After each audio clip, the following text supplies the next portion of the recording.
Panduan tahsin Al-Quran, metode askolan. Hal sami itu metode askolan? Sami itu menjadid? No? Ayo. Ada sona'ahu Ustaz Charlie, Ustaz Asep wa ana binafsi ma'a isti'dan Ustaz Rashid. Panduan tahsin Al-Quran, metode askolan. Tak hanya sekedar mengukurkan kewajiban, membangun dialog yang sadar. Biasanya kalau misalnya apa yang terlintas dalam pikiran antum kalau misalnya kita belajar tahsin? Hah? Memperbaiki bacaan dari segi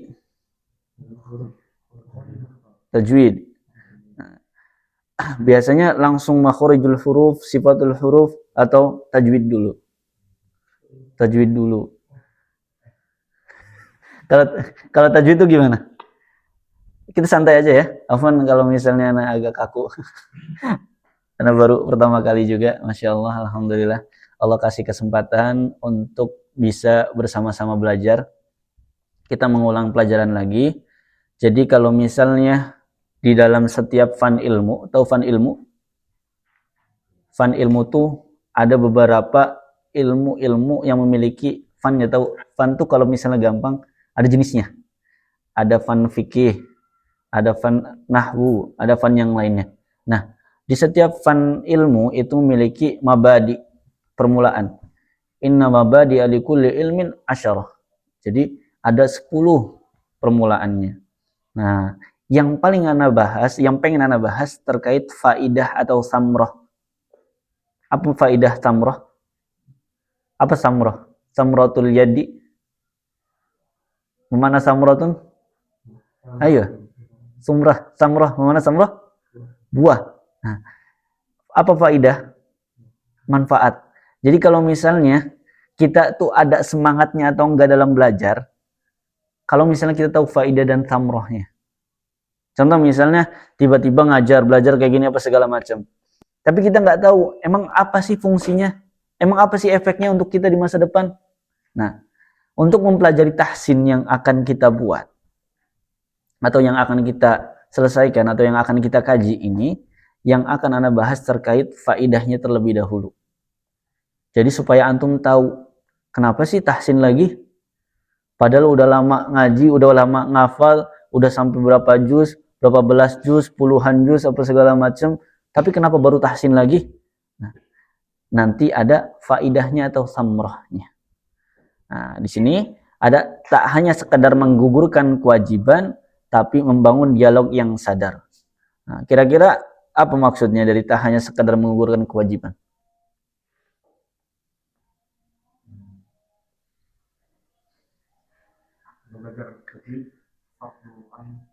Hah?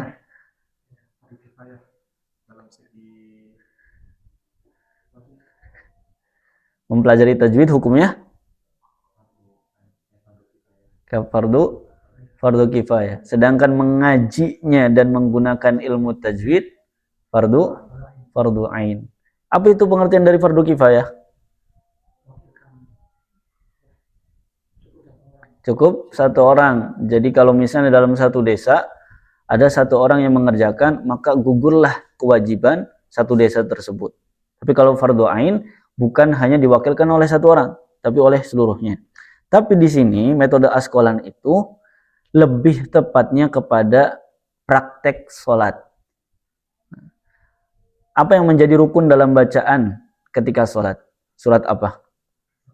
Al-Fatihah. Nah, yang kita akan bahas itu bukan hanya sekedar menggugurkan kewajiban. Jadi kita baca surat Al-Fatihah dalam sholat, beres, selesai sholatnya. Tapi membangun dialog yang sadar. Ada hal yang dibalik atau ada hal yang tersembunyi di balik surat Al-Fatihah. Baik. Beban repetisi yang sering tidak kita sadari. Apa sih repetisi? Repetisi. Pengulangan. Nah, beban pengulangan yang sering tidak kita sadari. Dalam sehari kita melakukan sholat berapa rakaat? 17. Nah, dalam satu tahun?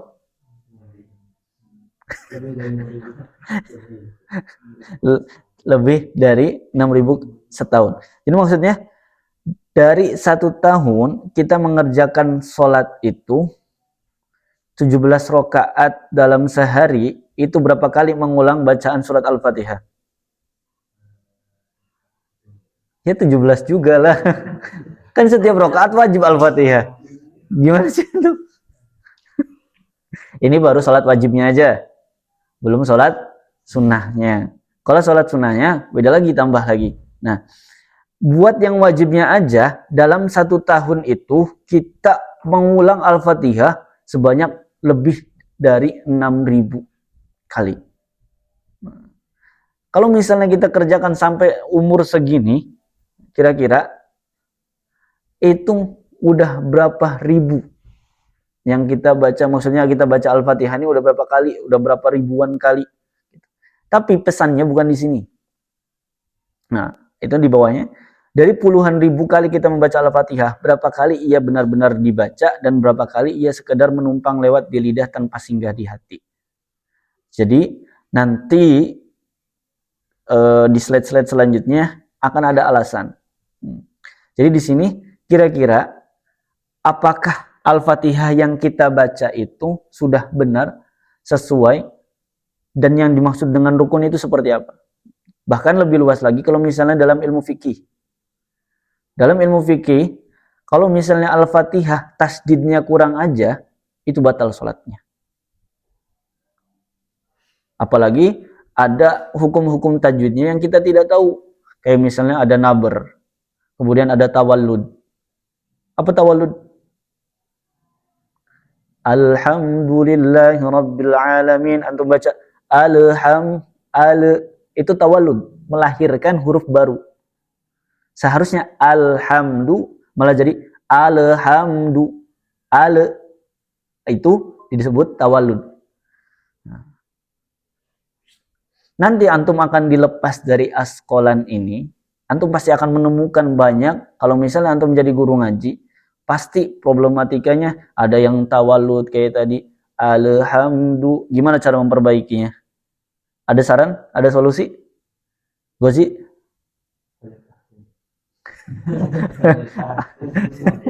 Sohi. Alfa, ada solusinya? Selain belajar tasin, maksudnya langsung gitu. Solusi yang langsung dipraktekkan sama orang itu. Kalau belajar tasin kan butuh waktu. Nah, jadi kalau misalnya ada orang yang susah banget, alhamdu, suruh balik lagi. Apa solusinya? Antum dulu belajar gimana? Hah? Pengulangan gimana?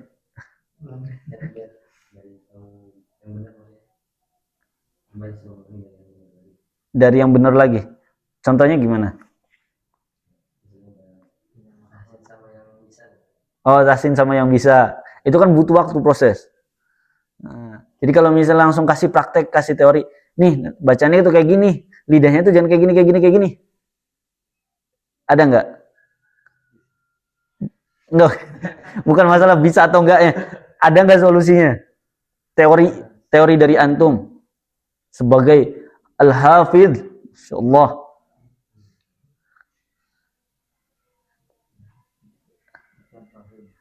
Contohnya gimana, Alfa? Iya gimana? Alhamdulillah. Tapi tetap susah. Apalagi kalau misalnya ada satu daerah a'udzu billah. Ain tuh disediin eng. Itu banyak prosesnya apa segala macam. Nah, kira-kira bagaimana cara kita mengatasi buta huruf Al-Qur'an? Banyak orang yang ya asal tahu gimana bentuknya apa segala macam, tapi ketika baca asal-asalan. Nah, gitu. Jadi alhamdulillah. Jadi kalau misalnya tidak ingin itu lidah jangan diturunkan langsung. Tapi tahan sebentar. Alhamdulillah. Bukan alham. Nah, kalau lidah diturunin itu dipantulin jadinya alhamdulillah. Itu kalau dipantulin. Tapi kalau misalnya ditahan dulu alhamdulillah. Nah, itu berbeda. Nah, itu. Banyak banget. Hampir setiap anak ketemu anak-anak apa segala macam bacanya alhamdulillah, enak banget. Nah, padahal itu tawallud namanya. Nah, kira-kira udah berapa tahun kita hidup, apakah bacaan kita benar-benar sesuai atau benar menurut kita? Benar menurut kita belum tentu benar menurut orang lain. Nah, di sini realitas kontras. Hafal di luar kepala bukan berarti hadir. Contoh misalnya Al-Fatihah ini, itu kadang kalau misalnya kita baca, bukan baca, maksudnya ketika yang kita tahu bahwasanya Al-Fatihah itu tentang apa? Tentang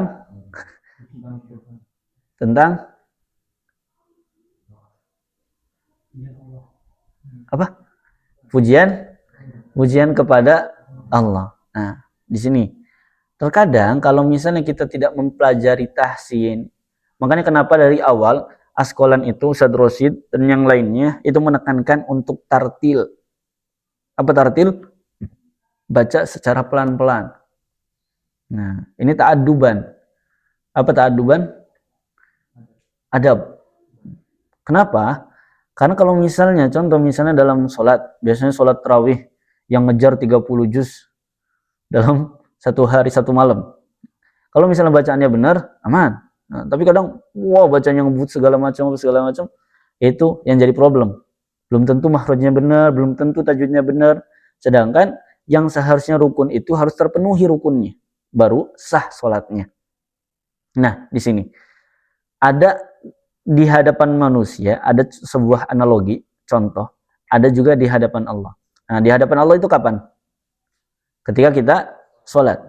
Nah, sedangkan di hadapan manusia, terkadang kita kalau misalnya ingin bertutur kata atau meminta sesuatu lah, antum misalnya minjem HP ke Ustadz Asep, kira-kira antum apa ngomongnya cepet nggak?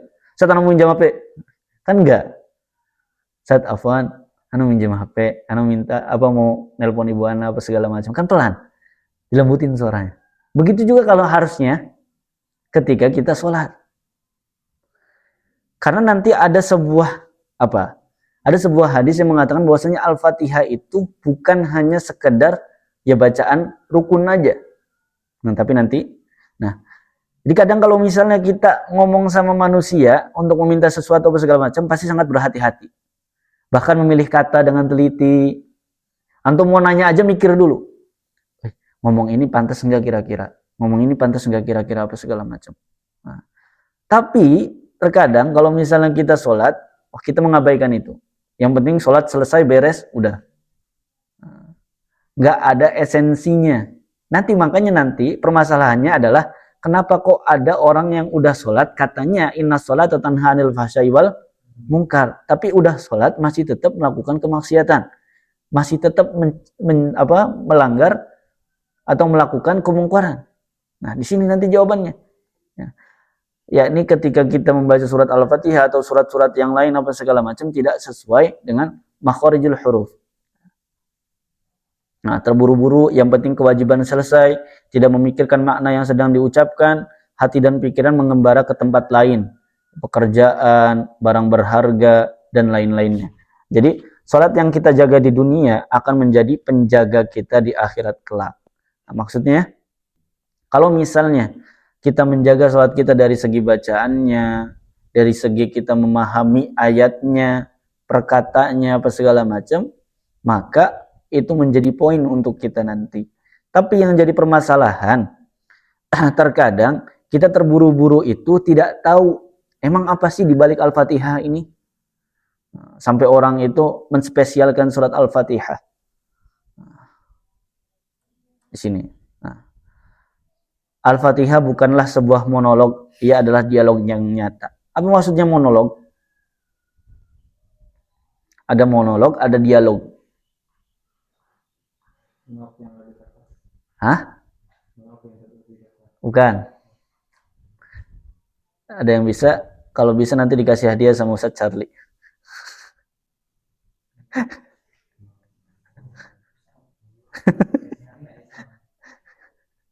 Apa artinya monolog? Apa artinya dialog lah? Dialog dulu, dialog. Dialog percakapan. Hah? antar dua orang. Kalau misalnya monolog,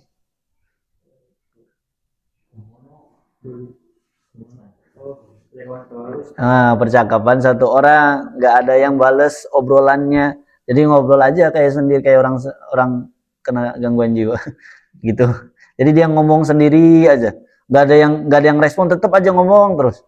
Nah, itu monolog. Maksudnya ketika kita sholat, sebenarnya kita sedang melaksanakan dialog yang nyata. Kok bisa ada dialog yang nyata? Ada sebuah hadis qudsi mengatakan, qasamtus shalah baina abdi baini wa baina abdi kismain. Ada yang bilang kismain, ada yang bilang nisfain. Saya telah membagi solat, yakni Al-Fatihah, antara diriku dan hambaku menjadi dua bagian. Dan hambaku akan mendapat apa yang ia minta.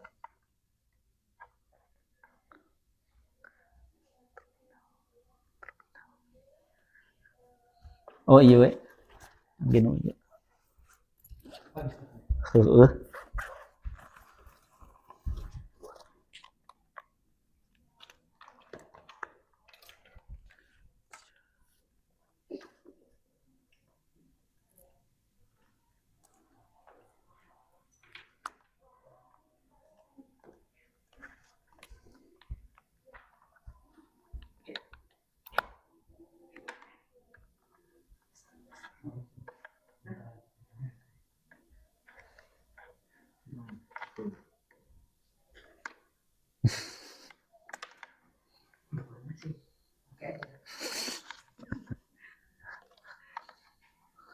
Baik. Al-Fatihah bukanlah sebuah monolog. Ia adalah dialog yang nyata. Jadi kalau misalnya kita menganggap bahwasannya ketika kita sholat, kita itu benar-benar sedang bertemu dengan Allah menggunakan hadis qudsi ini. Kata Allah, aku membagi sholat, yakni dalam surat Al-Fatihah, antara diriku dan hambaku menjadi dua bagian. Dan hambaku akan mendapat apa yang ia minta. Maksudnya gimana? Jadi ketika nanti, nih ada hadisnya. Interaksi nyata di atas sajadah. Ketika seorang hamba mengatakan atau mengucapkan Alhamdulillahirabbil alamin, Allah menjawab dalam hadis qudsinya, hamadani abdi, hambaku telah memujiku. Ar-Rahmanir Rahim, Allah juga menjawab lagi, hambaku telah menyanjungku. Jadi ketika kita sholat, kita membaca Alhamdulillahirabbil alamin. Kemudian apa artinya Alhamdulillahirabbil alamin? Segala puji bagi Allah, Tuhan semesta alam. Nah, itu dalam hadis qudsi Allah menjawab, hambaku telah memujiku. Kemudian ketika kita baca Ar-Rahmanir Rahim, kemudian Allah menjawab lagi, hambaku telah menyanjungku. Sampai ke iyyaka na'budu wa iyyaka nasta'in, apa? Allah menjawab, hadza baini wa baina 'abdi wa li 'abdi ma sa'al. Ada yang tahu artinya? Hadza baini wa baina 'abdi wa li 'abdi ma sa'al. Ini antara aku dan hambaku. Maksudnya tidak ada celah, tidak ada pembatas. Kata Allah, ini antara aku dan hambaku. Apapun yang hambaku minta, maka akan aku kabulkan. Makanya setelah itu baru doa. Apa doanya? Ihdinas siratal mustaqim. Apa? Minta petunjuk jalan yang lurus. Nah, jadi Allah bilang, iyyaka na'budu wa iyyaka nasta'in. Ketika kita mengucapkan iyyaka na'budu wa iyyaka nasta'in, Allah mengatakan ini antara aku. Hadza baini wa baina 'abdi wa li 'abdi ma sa'al.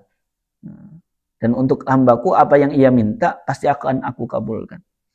Nah, di sini ayat pertama, ayat kedua, ayat ketiga itu memuji Allah. Jadi kalau misalnya contoh antum lagi lagi ngobrol sama orang lain. Kemudian ketika antum ngobrol, orang lain respon. Jadi ada saling ada timbal baliknya. Sama kalau misalnya kita menganggap bahwasannya Al-Fatihah ini hanya perantara yang penting menjadi rukun sholat terus selesai, itu nggak akan ada artinya. Tapi ketika kita menganggap bahwasannya ini adalah dialog yang nyata. Jadi ketika membaca Alhamdulillahirabbil alamin, kemudian Allah bilang hambaku telah memujiku. hamadani abdi. Nah, kayak gitu. Ar-Rahmanir Rahim. Nah, ada yang kalau misalnya dalam kutipan bahasa Arabnya asna alaihi abdi. Pokoknya di sini semuanya adalah pujian-pujian. Maksudnya apa? Kenapa Ana menyajikan hadis qudsi ini? Supaya kita menyadarkan bahwasannya ketika kita sholat, khususnya dalam membaca Al-Fatihah, itu kita sedang membuka dialog dengan Allah.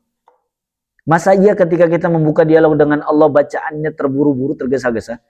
Alhamdulillahirabbil alamin arrahmanir rahim maliki yaumiddin. Allah belum jawab kalau misalnya secara kasarnya. Allah belum jawab, kalian udah duluan apa segala macam. Emang nggak salah, tapi apakah pantas? Kalau misalnya secara adab, ta'aduban, antum tadi kayak misalnya minjem HP atau minjem motor ke Ustadz Asep, ngomongnya cepet, pasti nggak jelas. Kata Allah di sini, ini antara aku dan hambaku. Apa yang hambaku minta, akan aku kabulkan. Kalau misalnya antum tidak meresapi ini, akhirnya antum asal ngucap aja.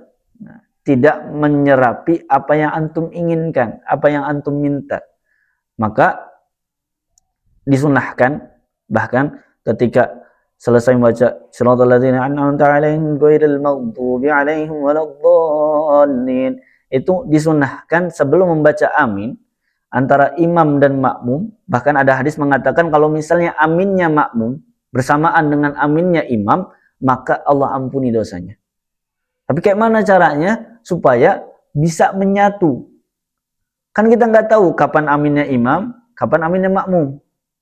Ada ulama mengatakan bahwasannya setelah waladhdallin dijeda dengan rabbighfirli amin.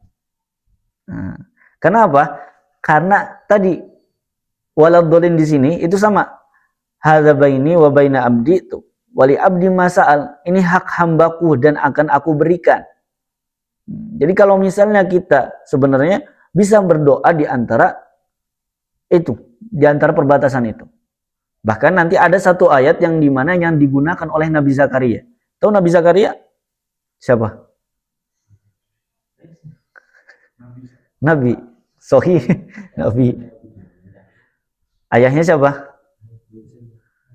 Ayahnya siapa?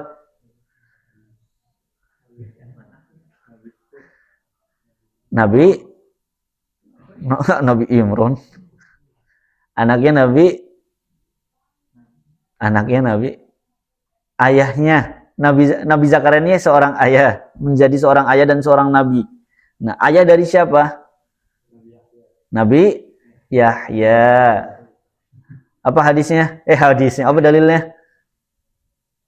Hunalika da'a Zakaria rabbah qala rabbi habli min ladunka dzurriyyatan thayyibah innaka sami'ud du'a. Terus fanadatul malaikatu wa huwa qa'imun yusalli fil mihrabi annallaha yubashshiruka bi Yahya. Nah, jadi Yahya ini siapa? Anaknya Nabi Zakaria. Nah, Nabi Zakaria ada satu ayat yang dimana menunjukkan bahwasannya doa. Jadi ketika Nabi Zakaria melafadzkan ayat tersebut, kemudian Nabi Zakaria meminta kepada Allah tadi. Hunalika da'a Zakaria rabbah. Qala rabbi habli min ladunka dzurriyyatan thayyibah. Ini itu ketika Nabi Zakaria sedang sholat. Kok bisa sedang sholat doa? Ya emang bisa. Karena Allah bilang, hadza baini wa baina abdi. Ini antaraku dan antara hambaku. Wali abdi masa'al. Apa yang hambaku minta, maka akan aku berikan. Kok bisa tahu bahwasanya Nabi Zakaria sedang sholat? Tahu dari mana? Fanadathul malaikatu wa huwa qa'imun yusolli. Sedang sholat, berdoa Nabi Zakaria. Bahkan puncaknya orang kalau misalnya udah putus asa banget apa segala macam, puncak terakhir doa itu ketika sholat. Bahkan banyak hadis menyebutkan aqrabu ma yakunul abdu min rabbih fa huwa sajidun fa aksiru ad-du'a. keadaan dekatnya seorang hamba dengan Tuhannya adalah ketika sujud. Maka perbanyaklah doa ketika sujud. Nah, di situ. Jadi banyak banget hal-hal yang dimana harusnya kita boleh melakukan, tapi karena kita terpaut dengan ketidaktahuan kita, akhirnya ada orang yang melakukan seperti itu, kita malah benci. Wah, aneh nih, bid'ah nih, apa segala macam. Makanya ada satu kaidah dalam buku Living Quran, kalau misalnya antum mempelajari Living Quran, apa itu Living Quran? Bagaimana ayat-ayat Quran itu hidup di tengah masyarakat. Nah, itu ada satu kaidah mengatakan annasu a'da'u ma jahilu. Apa artinya? Annasu, manusia, a'da'u, jamak min aduwun, jamak min aduwin, musuh. A'da'u ma jahilu, apa yang dia tidak ketahui. Jadi manusia itu akan memusuhi sesuatu yang dia tidak ketahui. Antum belum tahu nih, misalnya ada hukum, misalnya hukum kayak gini misalnya boleh, tapi sebelumnya antum tahu itunya haram, udah kayak gitu. Tapi ada pendapat yang mengatakan boleh, tapi antum nggak tahu pendapat itu. Akhirnya apa? Antum membenci sesuatu pemikiran itu, padahal antum tidak tahu. Nah, annasu a'da'u ma jahilu, manusia itu akan memusuhi sesuatu yang ia tidak ketahui. Paham? Jelas di sini? Jadi di sini itu ingin membentuk dialog yang nyata. Apa dialog yang nyata? Supaya kita ngobrol itu saling respon, ada timbal balik. Kalau misalnya kita ngobrol atau meminta sesuatu kepada asatid, kepada kiai dan yang lainnya, kita ngomong secara cepat, terburu-buru, tergesa-gesa, apa akan direspon? Enggak, malah kita kena marah. Suruh push up. Kenapa dapat ketawa? Paham? Jelas? Berkesan sekali nawatnya. Kemudian 3 pilar pembelajaran metode Askolan. Nah, di sini nih kuncinya metode Askolan tuh. Ada 3 langkah. Langkah pertama itu dibaca. Maksudnya apa dibaca? Mendiagnosa atau fokus pada telinga dan kepekaan auditif. Jadi kalau misalnya kita sering orang mempelajari tahsin itu, biasanya langsung apa? Langsung dikasih tutorial. Kalau bahasa kita tutorial. Atau enggak dikasih contoh nih bacanya kayak gini apa segala macam. Tapi di metode Askolan, pertama yang akan kita lakukan adalah mendiagnosa bacaan. Jadi kalau misalnya antum datang, antum ke Lombok misalnya, atau ke Riau, atau ke Subang, atau ke Kuningan, antum mengajarkan metode Askolan. Yang pertama antum ajarkan, pertama itu bukan langsung gimana caranya metode ini apa segala macam, tapi mendiagnosa bacaan. Apa mendiagnosa? Tahu diagnosa? Oh tidak. Hah? Contoh misalnya seorang dokter, nah, antum datang batuk-batuk apa segala macam, datang ke rumah sakit, ada dokter bilang bahwasannya ini penyakitnya apa misalnya, apa penyakit apa batuk biasanya? Bapil lah. Tahu bapil? Batuk pilek.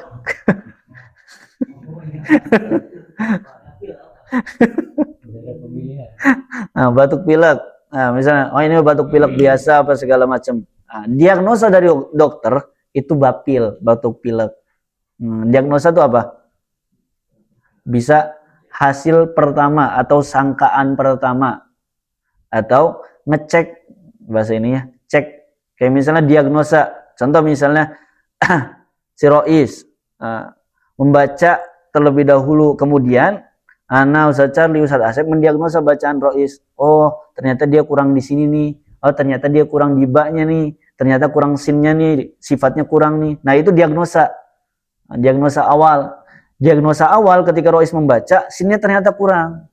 Nah, gitu. Jadi nanti kira-kira ada nggak perubahan nanti di akhir sinnya nih.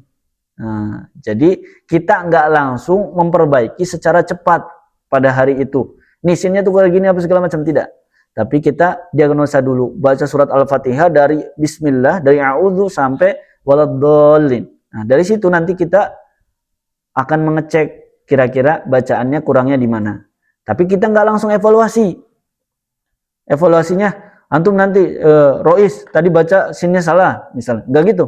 Tapi cukup diagnosa ini untuk barang kita aja, maksudnya data kita aja. Nah, nanti di akhir setelah pelajaran semuanya selesai, baru kita samakan bacaan pertama kali Rois itu ada bedanya atau enggak setelah pembelajaran ini. Paham enggak? Hah? Paham? Oke. Kemudian langkah 2 diperbaiki. Nah, jadi diperbaiki ini bukan secara evaluasi tadi, tapi diperbaiki ini secara apa? Secara keseluruhan. Kita membahas huruf ba itu makhrajnya di mana, sifatnya gimana, ba nanti kalau ketemu nun sukun gimana, ketemu mim sukun gimana, ketemu alif lam komariah nanti gimana, apa segala macam. Nah, nanti dibahas dalam diperbaiki. Kemudian langkah ketiga dimaknai. Nah, kemarin dapat notice dari Ustadz Rosyid bahwasannya ketika banyak orang yang memiliki metode tahsin tapi nggak sampai tahap tadabbur. Nah, di metode askolan kita ingin mengedepankan bahwasannya kan ada orang yang bingung gimana sih caranya supaya kita bisa mengamalkan ayat-ayat Al-Quran. Kan ada hadis mengatakan gimana? Para sahabat itu tidak akan menambah hafalannya dalam apa? Satu kali Rasul mengajarkan. Contoh misalnya Rasul mengajarkan 10 ayat. Ya. Para sahabat gak meminta atau menambah hafalan itu sebelum 10 ayat ini diamalkan. Nah, jadi kita ingin mengajarkan bagaimana cara mengamalkan ayat-ayat dalam Al-Quran dan bagaimana menghidupkan ayat-ayat Al-Quran itu. Paham? Ketiga pilar ini bekerja sebagai sebuah siklus di setiap bab untuk membangun bacaan yang tidak hanya tepat secara teknis, tetapi juga hidup di dalam hati. Paham di sini ada yang ditanyakan?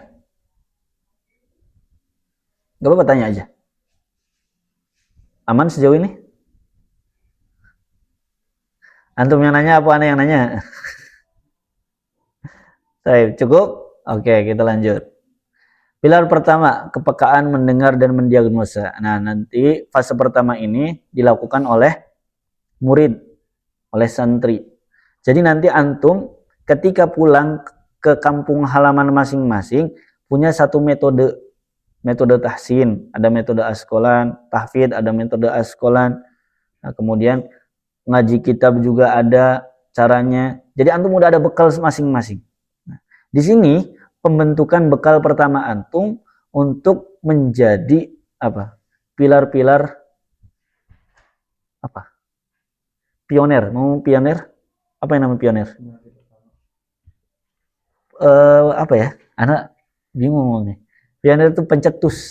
Jadi antum pencetus yang pertama kali akan menyebarkan metode askolan. Meskipun mereka nggak nyampe di askolan, setidaknya mereka tahu askolan itu dari antum. Nah, pertama ini yang akan dilakukan oleh santri atau murid, kepekaan mendengar dan mendiagnosa atau dibaca. Bisa ada beberapa cara. Ada yang dengarkan contoh tartil yang tenang, ada identifikasi kesalahan awal tanpa terburu-buru, jangan kejar kecepatan, bacaan pelan yang benar lebih berharga, rekam bacaan Anda sebelum dan sesudah berlatih untuk melihat progres. Nah, ini untuk santri, untuk murid. Bacaan metode pertama yakni apa? Mendiagnosa atau dibaca. Kemudian pilar yang kedua diperbaiki, itu membenahi mekanika dan anatomi. Jadi anatomi itu kita supaya tahu makhraj itu benar-benar keluar dari mana suatu huruf. Kemudian setiap huruf itu punya sifat apa aja. Selama ini udah tahu sifat-sifat huruf. Apa aja? Jahar, hamas, terus sidah, rokhawah, terus bainiyah, terus istifal sama isti'la, terus idlaq sama isma, terus sitola, terus lin, terus udah banyak ya. Tapi setiap huruf tahu nggak? Ba sifatnya apa aja? Jahar, terus Nah, nanti akan dipelajari bersama-sama. Lama kalau misalnya maksudnya. Nah, nanti ada beberapa anatominya. Kira-kira ba ini makhrajnya di mana aja, sifatnya di mana aja, beserta dalil-dalilnya. Nah, dalil ini penting menjadi rujukan antum. Nah, kita menggunakan matan Jazari sama matan Tuhfatul Atfal. Tahu matan Tuhfatul Atfal? Tahu? Apa gimana bunyi pertamanya? Yaqul Raji Rahmatil Ghafuri. Dauman Sulaiman wal Jamzuri. Alhamdulillahi musalliyan ala Muhammadi wa alihi wa man tala. Dan yang lainnya. Itu baru mukaddimah. Tapi yang akan kita pelajari itu bukan matan keseluruhan. Tapi contoh misalnya setiap ba dari huruf ba ini nun mati bertemu ba itu apa? Iklab. Apa dalilnya? Apa? Nanti antum menyampaikan qala al-Imamul Jamzuri rahimahullahu taala wal iqlabu wa thalitsul iqlabu 'indal ba'i miman bi gunnatin ma'al ikhfa'i. Nah, udah kayak gitu kalau misalnya mim bertemu ba apa? Ikhfa safawi, apa dalilnya? Hah? Ya itu. Jadi nanti kita akan mempelajari itu dan itu yang harus antum hafal. Jadi nggak ngapal dari awal yaqulu Raji Rahmatil Ghafur itu penting, tapi ada yang lebih penting. Kadang kalau misalnya kita hafal aja tanpa tahu penerapannya bagaimana, kita bisa. Tapi kalau misalnya kadang nyebutin mim mati bertemu ba apa? Ikhfa syafawi, apa dalilnya? Itu. Nah, jadi kita berhenti di situ. Nah, kita akan mempelajari hal itu menggunakan dalil dari dua matan. Ada matan Tuhfatul Atfal, ada matan Jazari. Paham? Supaya cepat, karena bentar lagi asar. Oke, pilar ketiga, dimensi spiritual dan kehadiran hati dimaknai. Bacaan yang benar secara teknis namun kosong dari makna ibarat tubuh tanpa ruh. Jadi membaca Al-Quran adalah sebuah laku spiritual, bukan sekadar senam bibir. Fase ini menghidupkan ayat dalam kesadaran dan amal-amal sehari-hari. Jadi kalau misalnya kita selama ini hanya membaca Al-Quran itu tanpa pengamatan atau tanpa mendalami makna-maknanya, maka seperti apa? Ibarat tubuh tanpa ruh. Tahu kemarin permisalan tubuh dan ruh? Pernah Anda jelaskan? Pernah Anda jelaskan? Di mana? Kapan? Pas Vicky.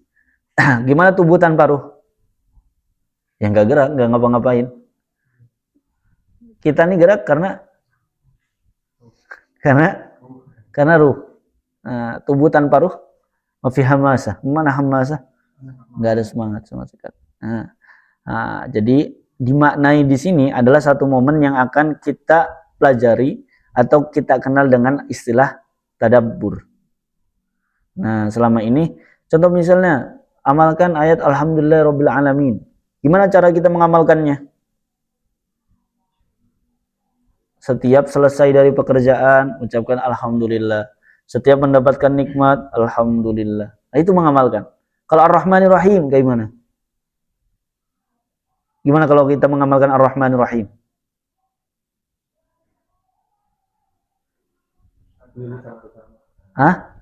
Peduli sesama terus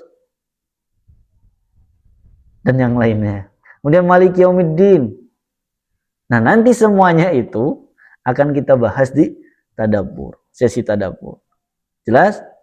Nah, contoh hadirkan niat ini di setiap awal sesi belajar. Aku mempelajari teknik ini semata-mata untuk berbicara lebih baik kepada Allah. Jadi kita mempelajari metode askolan beda dengan metode tahsin yang lain. Metode tahsin yang lain biasanya mulai dari huruf hijaiyah. Ada yang dari alif, ba, ta, sa, ja, ha, dan yang lainnya. Tapi dalam metode askolan kita menggunakan Al-Fatihah. Kenapa kok dari Al-Fatihah? Pertama, Al-Fatihah ini rukun sholat. Sedangkan dalam hadis, awwalu ma yuhasabu bihil abdu as-sholat.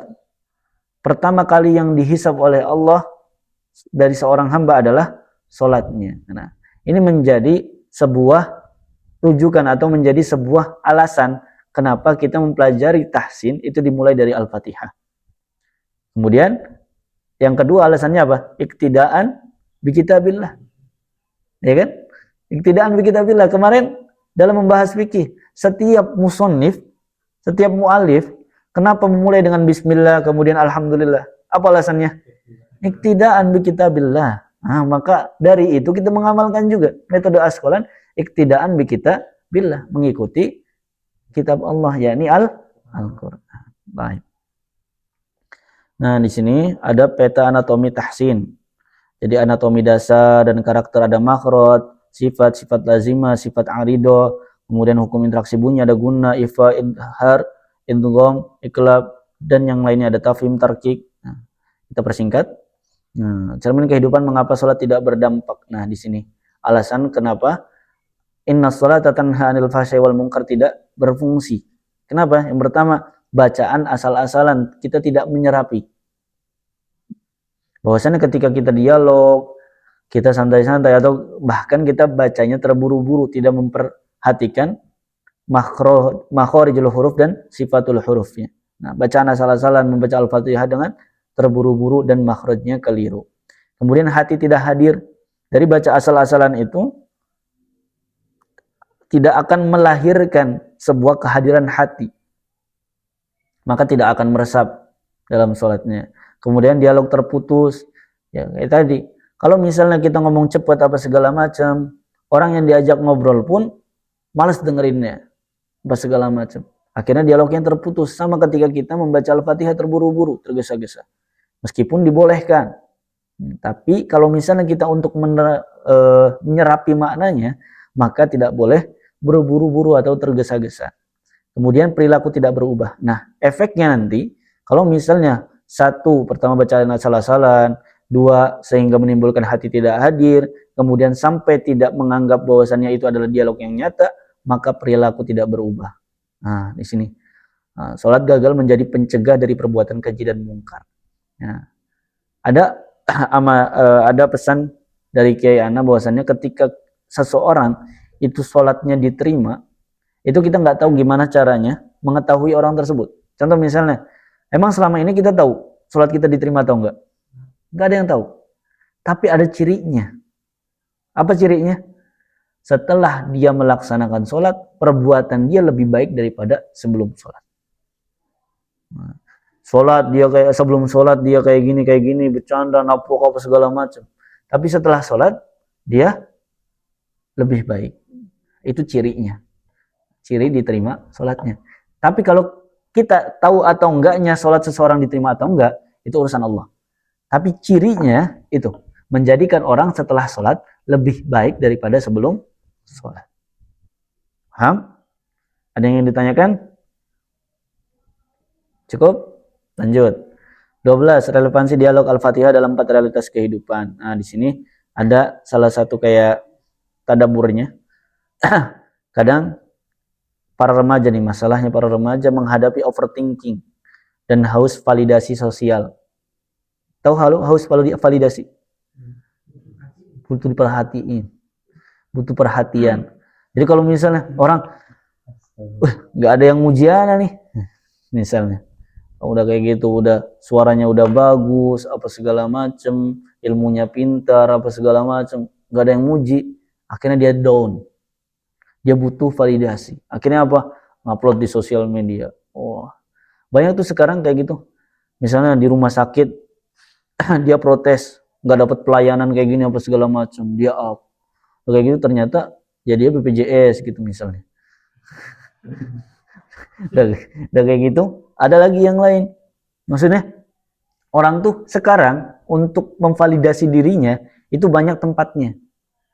Ada yang melalui media sosial apa segala macam. Nah, permasalahan remaja itu sekarang di situ. Nah, dalam surat Al-Fatihah menegur. Jadi sebelum lari kemana-mana, kembalikan semua urusan kepada Allah terlebih dahulu. Nah, makanya Alhamdulillahirabbil alamin. Al di situ adalah alif lam istighraq. Mana alif lam istighraq? Alif lam yang menyeluruh. Jadi sebuah pujian apa segala macam itu khusus untuk Allah. Jadi kalau misalnya kita meminta pujian, kita udah pantas belum? Seseorang layak dipuji atau tidaknya itu kira-kira kita tuh udah pantas atau belum. Contoh misalnya, Allah kenapa layak dipuji? Pertama, Allah mengatur seluruh alam. Kedua, Allah maha pengasih dari antara orang-orang yang maha pengasih. Allah yang merajai hari pembalasan. Wajar Allah disembah, Allah dipuji. Ya kita minta validasi dari orang. Kita udah ngelakuin apa? Cuma gara-gara suara kita bagus doang. Bahkan nanti di akhirat ada 3 golongan. Salah satunya adalah qurra. Orang-orang yang membaca Al-Quran dengan nada yang bagus apa segala macam. Ditarik sama malaikat. Ana lupa detailnya. Itu langsung pokoknya bawa dia ke neraka. Kemudian gak terima dong dia. Ya Allah, kenapa saya dibawa ke neraka?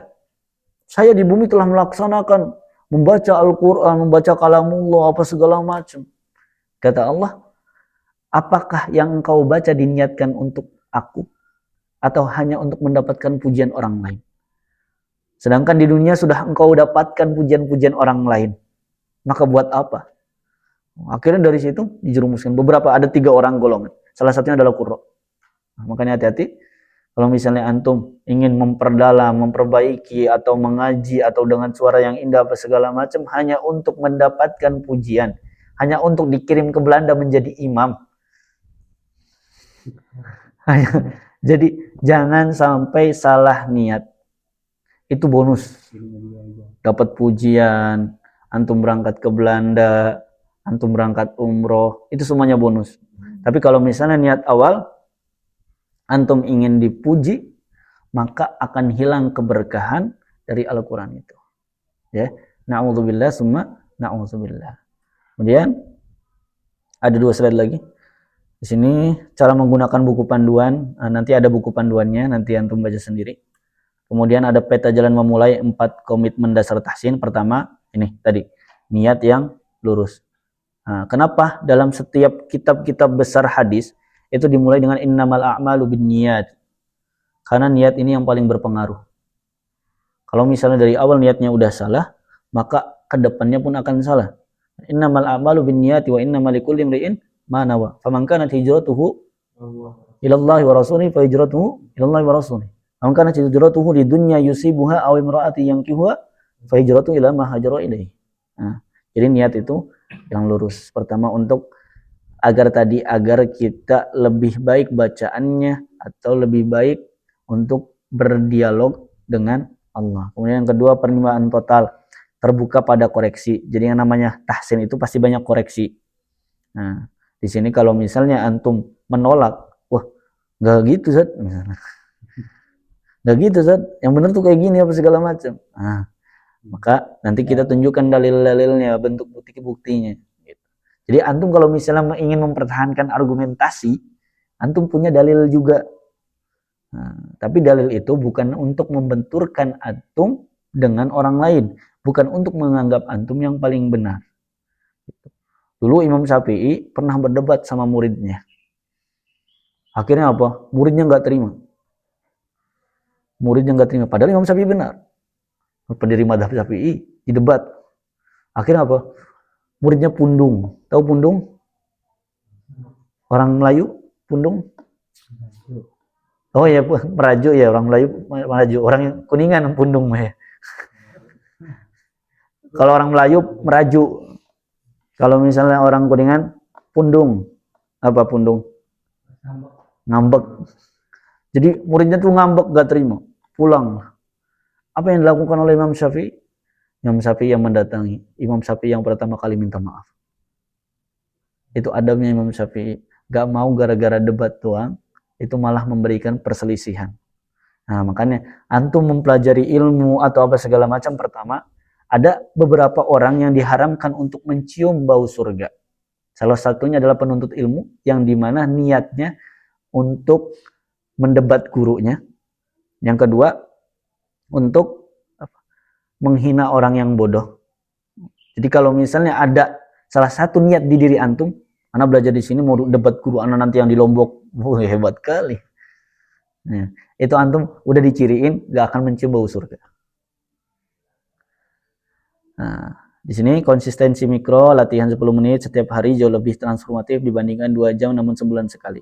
Nah, kehadiran guru. Nah, pentingnya kehadiran guru. Nah, nanti antum akan menjadi musrif-musrif juga di mana-mana. Gitu, Allah.